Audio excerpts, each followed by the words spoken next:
एक समय भगवान ने ब्रह्म घाट में माटी खा ली। मित्रों ने आकर के माता यशोदा से बोल दिया, और आज लाला ने माटी खाई है। अच्छा, तब घर में जब लाला आए तो यशोदा मैया ने हाथ में डंडा पकड़ लिया और कान पकड़ लिया दूसरे हाथ से। बोल लाला, तूने आज माठी खाई है। अब माठी तो खाई थी, पर अब मां से डंडा पड़ेगा। देखो, भगवान भी अपने भक्तों से डरते हैं। पसीना निकलने लगा, थर-थर कांपने लगे कि मां डंडा मारेगी। ऐसा भगवान चाहिए जो हमारे से भी डरे, हमारे धंधे से भी डरे। ऐसा भगवान की आराधना हमको करनी है। वो 4 भुजा वाला, 10 भुजा वाला, 50 भुजा वाला, वैसा भगवान हमको नहीं चाहिए। इसलिए मां ने कहा, मुख खोल, माटी खाई है। बोला नहीं, क्योंकि अंदर माटी थी। तब सोचने लगे, आज तो हमारे हैं, आज तो माता पिटाई करेगी बड़ी जबरदस्त। उसी समय बलराम जी आए और बलराम जी ने क्या कहा, वो समझ गए कि आज माता कृष्ण को छोड़ेगी नहीं, डंडों से पिटाई करेगी, फिर बांध करके रख देगी। आकर के मां से कहते हैं, मैया तू नहीं जानती ये तेरा बेटा कौन है? कौन है? गुस्से से बोलती है, कौन है? नारायण का अवतार। हाँ, ये नारायण का अवतार है, तू शेष का अवतार होगा। मन दौड़ जाएगा से, कोई सुनता ही नहीं, सुनता ही नहीं कोई। ये नारायण का अवतार है, तू शेष का अवतार होगा, चांटा लगेगा, भाग यहां से। बलराम जी कहते, भागो भाई, इधर तो कोई नहीं सुनता हमारी बात। और सच में बलराम जी शेषनाग, अनंत शेष के अवतार है, कृष्ण नारायण के अवतार है, लेकिन सुनता कोई नहीं है, मानता कोई नहीं है। क्यों? ब्रज में नहीं चलेगी ये बात। तो बंधुओं चले गए बैकुंठ लोक में।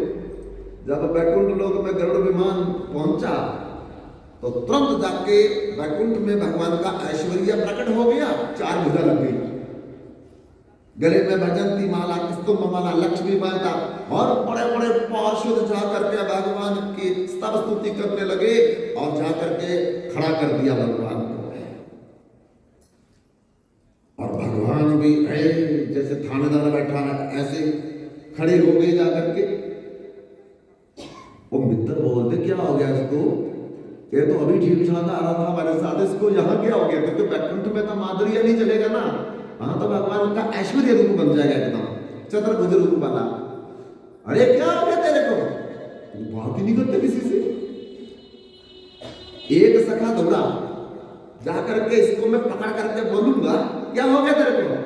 और सब पार्षदों ने पकड़ लिया, चलो पीछे पीछे, आगे नहीं जाना किसी ने। जो आवे उसको धक्के मार के, जो आवे उसको धक्के मार करके पीछे करते। बोले कैसे अफवाह डाल दिया हमने, अच्छे भले तो हमारे से बातचीत करते थे, खान पान करते थे, यहाँ ला करके इसको 4 भुज वाला बना दिया और इसके पास में नहीं जाने देते। जोर जोर से लाला रोने लगे मित्र, हमारा कन्हैया, हमारा कृष्ण, हमारा कृष्ण, हमारा कन्हैया, वो कन्हैया बन जाओ, वो कन्हैया हमको अच्छा लगता है। भगवान ने तुरंत अपना रूप दूसरा बनाया और गरुड़ विमान पर बैठ करके अपने सखाओं से फिर ब्रज में चले आए। तो आकर के कहने लगे, बोला था ना मैंने, क्या करोगे देख करके उसको? कहते ना ना भाई यही अच्छा, हमको वो वाला नहीं चाहिए। तो बंधुओं भगवान एक तो बैकुंठपति है, वहां ऐश्वर्य है। दूसरा मथुरा दीश भगवान, वहां 80% ऐश्वर्य है, 20% भगवान का माधुर्य रस है।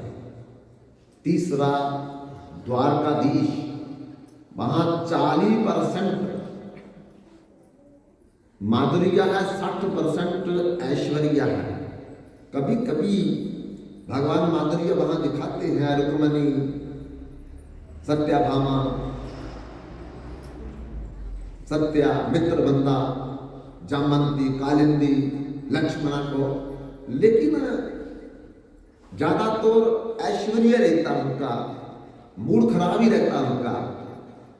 लेकिन ब्रज में भगवान का 100%, 100% माधुर्य है, ऐश्वर्य बिल्कुल नहीं है। इसलिए श्री कृष्ण और राधा की उपासना सर्वश्रेष्ठ उपासना है, सर्वश्रेष्ठ भक्ति है, सर्वश्रेष्ठ भजन है। इससे बढ़कर के दुनिया में और कोई भी उपासना नहीं हो सकती है। इसलिए बंधुओं, जेन केन प्रकारेण मना श्री राधा कृष्ण चरणारविंद निवेश्या, किसी प्रकार से अपना मन राधा कृष्ण में जोड़ लो, बस हो गया जीवन सफल। उसके बाद कुछ भी करने की जरूरत नहीं है। शंकर उनकी उपासना कर रहे हैं, नारायण उनकी उपासना कर रहे हैं, महादेव और गौरी माता उन्हीं की उपासना कर रहे थे। कूट पर्वत पे माँ वैष्णवी देवी उसी राधा कृष्ण को पाने के लिए तप कर रही है। कली युग में वही कली अवतार से वैष्णवी का विवाह होगा, ये वरदान लिया है। तपस्या अभी तक कर रही है, जब तक कलिक अवतार नहीं होगा। बंधुओं, 33 कोटि देवता उसी राधा कृष्ण को चाहते हैं। हम भी उसी राधा कृष्ण की उपासना करके उनका प्रेम, उनकी माधुर्य रस भक्ति को प्राप्त करें, यही हमारा लक्ष्य होना चाहिए। क्योंकि देखो, नीचे 7 लोग हैं, अतल, वितल, सुतल, तलातल, महातल, रसातल, पताल। कितने हैं? 7 लोग हैं नीचे। हमारे पृथ्वी के नीचे 7 लोग हैं। कौन कौन से?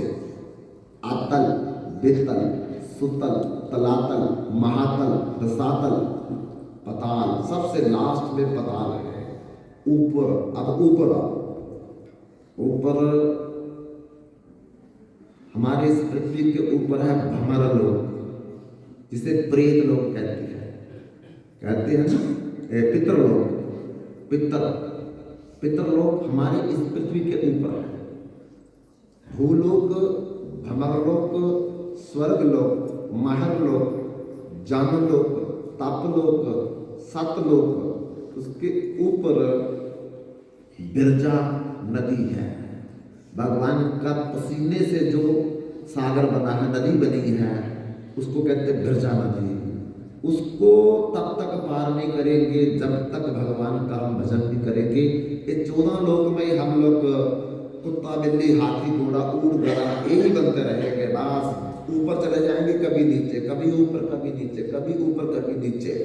खलासी नहीं होने वाली 84 लाख जन्मों से, जब तक वो बिरजा नदी को क्रॉस नहीं करेंगे।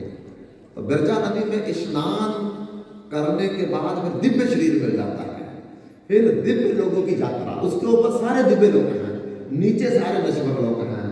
इसलिए बंधुओं, उस बिरजा नदी के ऊपर ज्योतिर्मय लोग हैं।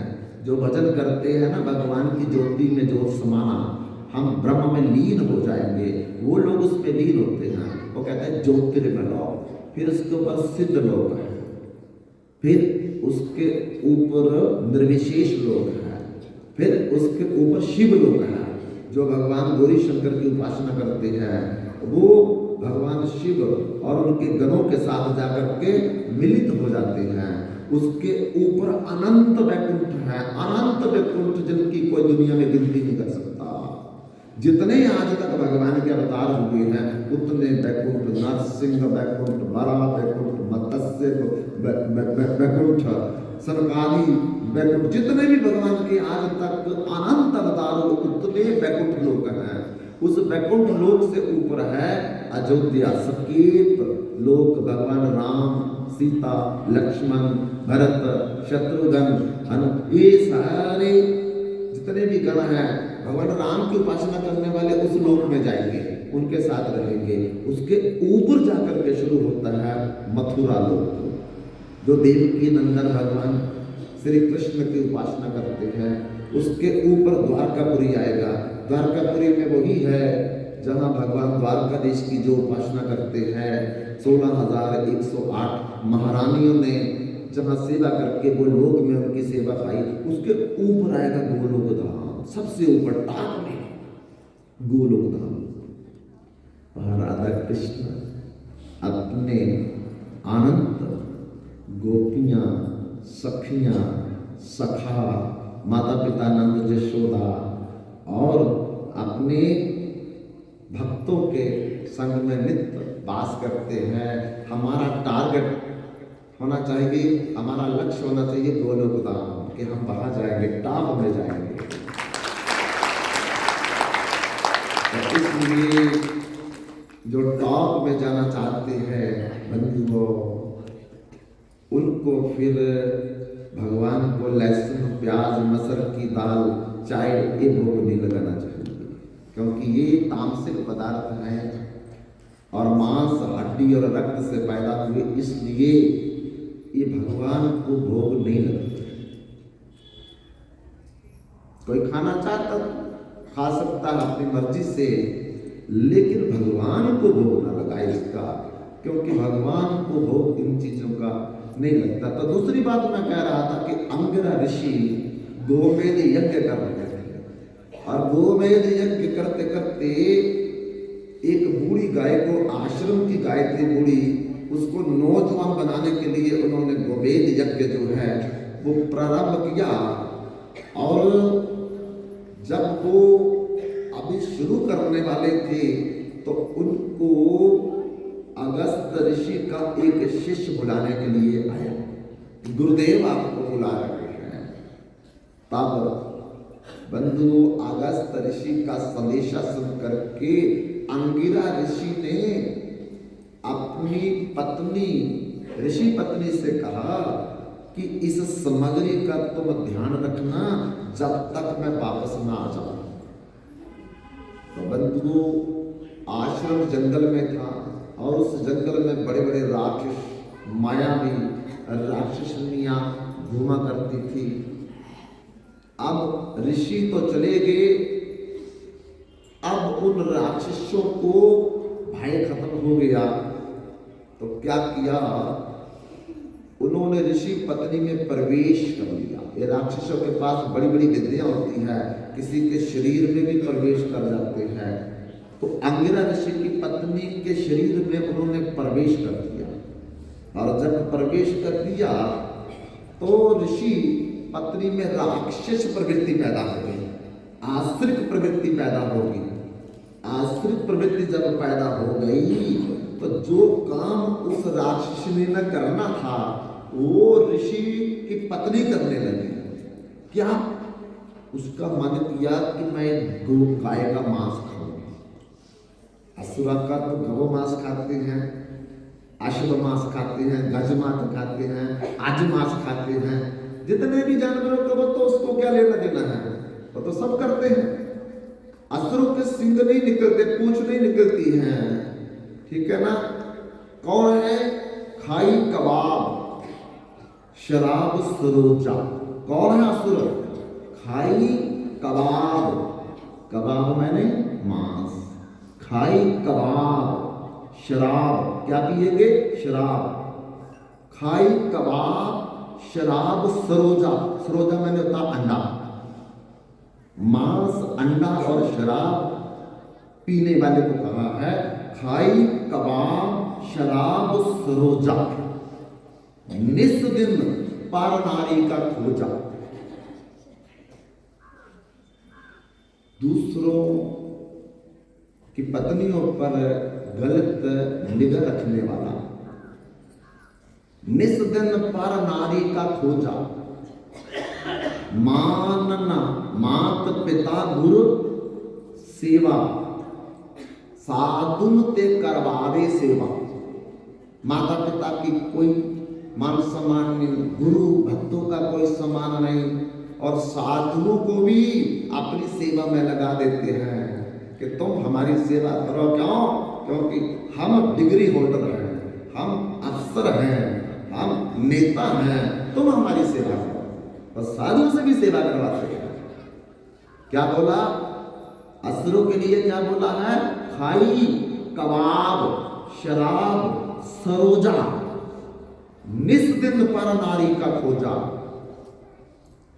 मान न मात पिता गुर सेवा, साधुन ते करवावे सेवा।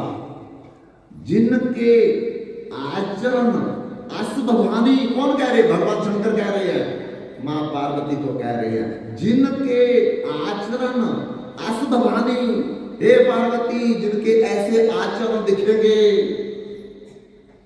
जानिए निश्चर प्राणी वही असुर है, वही राक्षस है, वही मनुष्य है, वही दानव है। दानवों के 2 सिंग नहीं, पूंछ नहीं लंबी निकलेगी, 4 हाथ नहीं होंगे। ये जो सेवन करने वाले लोग हैं, इन्हीं को निशाचर कहा है, इन्हीं को असुर कहा है, इनको दैत्य कहा है, इनको दानव कहा है, इनको राक्षस कहा है, इनको मनुष्य कहा है। यही है। इतना कुछ भगवान ने दिया हमको, वो नहीं खाएंगे, मुर्दे को खाएंगे।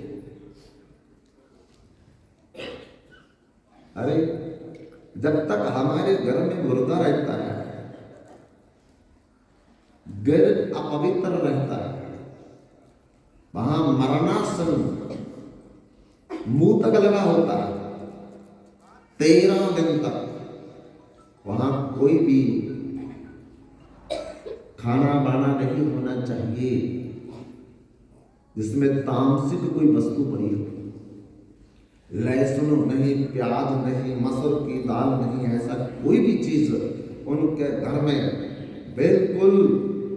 और जिस दिन शव पड़ा है उस दिन तो उनके घर में भी कुछ नहीं बनना चाहिए। क्यों? अरे जो शव है उसमें करोड़ों बीमारियां के जीवाणु उसी घर के वातावरण के इर्द गिर्द घूम जाते हैं, और जो खाएगा वो भी मरेगा, वो भी बीमारी का शिकार होगा। इसीलिए तो उनकी नासिका में रू दिया जाता है, कानों में रू दिया जाता है, मुंह को बंद किया जाता है। क्यों? क्योंकि 9 छिद्रों से अंदर की बीमारी के वो कीटाणु बाहर निकलते हैं और सारे वातावरण को गंदा कर देते हैं। इसीलिए शव यात्रा और शव जब तक घर में रहे, भगवान का कीर्तन होना चाहिए हर समय। हर समय भगवान का कीर्तन होना चाहिए। कौन सा? ब्रज जन मन सुखकारी, राधे श्याम श्यामा श्याम। ब्रज जन मन सुखकारी, राधे श्याम श्यामा श्याम।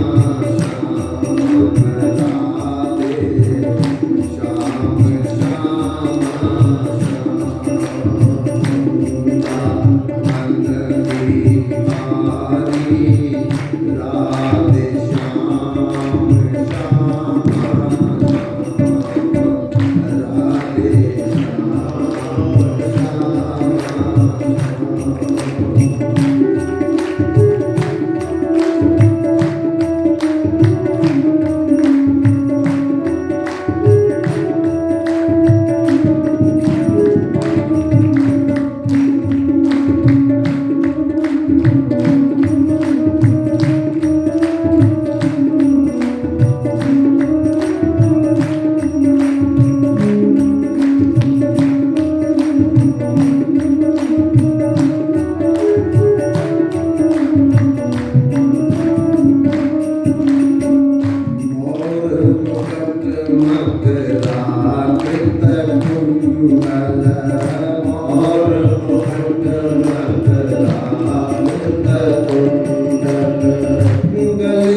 तब तक कंटिन्यू भगवान का कीर्तन होना चाहिए।